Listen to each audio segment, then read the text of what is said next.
Eto na nga mga chong, marami tayong basketball updates. Latest update patungkol kay Justin Brownlee, simula na ng surgery at iba pa. Ano na nga ba ang plano ng Barangay Ginebra dito kay Jeremiah Gray? Matapos makarecover nitong si Gray sa kanyang pangalawang ACL injury, ay muli nga natin itong nakita sa Barangay Ginebra last conference, kung saan nakapaglaro pa ito sa semis kontra Northport, pero noong finals ay hindi na ito muli pang ipinasok ni Coach Tim Cone. At ngayon na ilang linggo bago yung magiging debut game ng Barangay Ginebra ngayong All-Filipino Conference, ay maraming Barangay Ginebra fans ang nagtatanong, ano na nga ba yung update dito kay Jeremiah Gray at ano nga ba yung plano sa kanya ng Barangay Ginebra. Ayon nga sa mga nakalap nating balita, ay meron na naman ngang injury etong si Jeremiah Gray. Pero wag mag-alala yung Barangay Ginebra fans dahil minor injury nga lang yan at nakarecover na si Jeremiah Gray at ready na makapaglaro ngayong All-Filipino Conference. Patungkol naman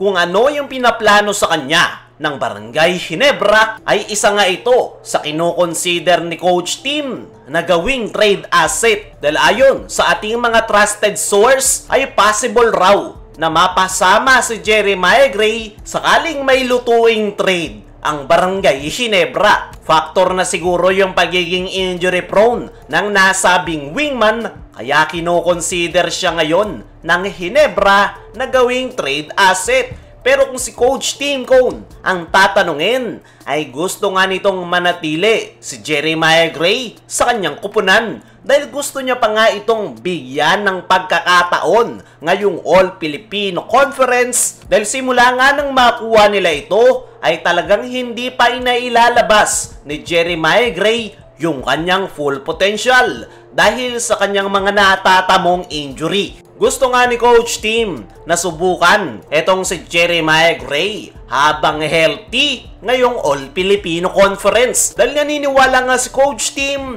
na malaki yung potensyal ng nasabing wingman. Gusto na ng management na i-trade si Gray, tanging si Coach Tim nga lang yung pumipigil dyan. At mukhang ngayong Philippine Cup ang magiging huling pagkakataon ni Jeremiah Gray. Napatunayan na deserve nitong manatili sa Barangay Ginebra dahil ayon sa ating mga trusted source ay nakadepende sa kanyang ipapakita ngayong conference kung mananatili pa ito sa Ginebra o dapat na siyang alisin. Under evaluation nga etong si Jeremiah Gray dahil matagal-tagal na nga ito sa kanilang kupunan, pero hanggang sa ngayon ay hindi pa rin talaga nakakagawa ng impact para sa Barangay Ginebra. Para sa akin mga chong, ay yung injury lang talaga ni Jeremiah Gray yung bumipigil sa kanya na hindi makapagpakita ng magandang performance sa Barangay Ginebra. Nandun nga yung kanyang skills at talent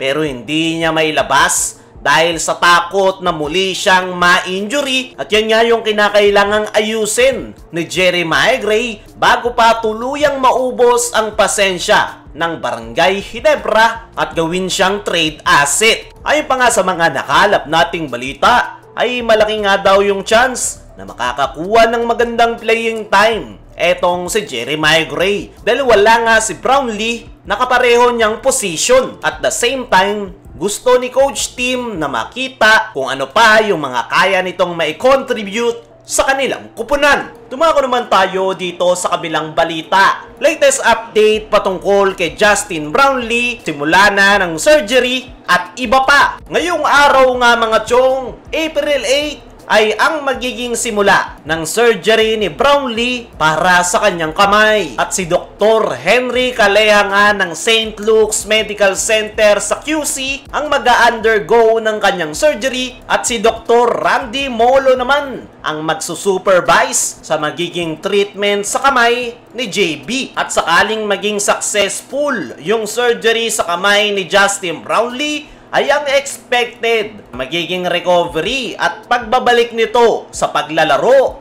ay by July 8. Dahil ayon nga sa mga nakalap nating balita, ay kakailanganin ni Brownlee ng 3 months na recovery para tuluyang gumaling yung kanyang kamay. At saktong-sakto nga yan sa doping issue ngayon ni Justin Brownlee, kung saan ay possible na maharap na naman siya sa another suspension matapos itong magpositibo sa carboxy THC na nakikita sa marijuana. Ayon nga sa article ni Kinito Henson sa Philippine Star, ay naghahanda ng araw yung mga abogado ni Justin Brownlee from US para ilaban yung kanyang kaso, kung saan dala-dala nila ang doctor's prescription na nagpapatunay na hindi for recreational use yung ginawa ni Brownlee, kundi for medical use dahil sa kanyang mga natamong injury. As of now, ayon kay SBP Executive Director Erica D, ay wala pa silang natatanggap na sanction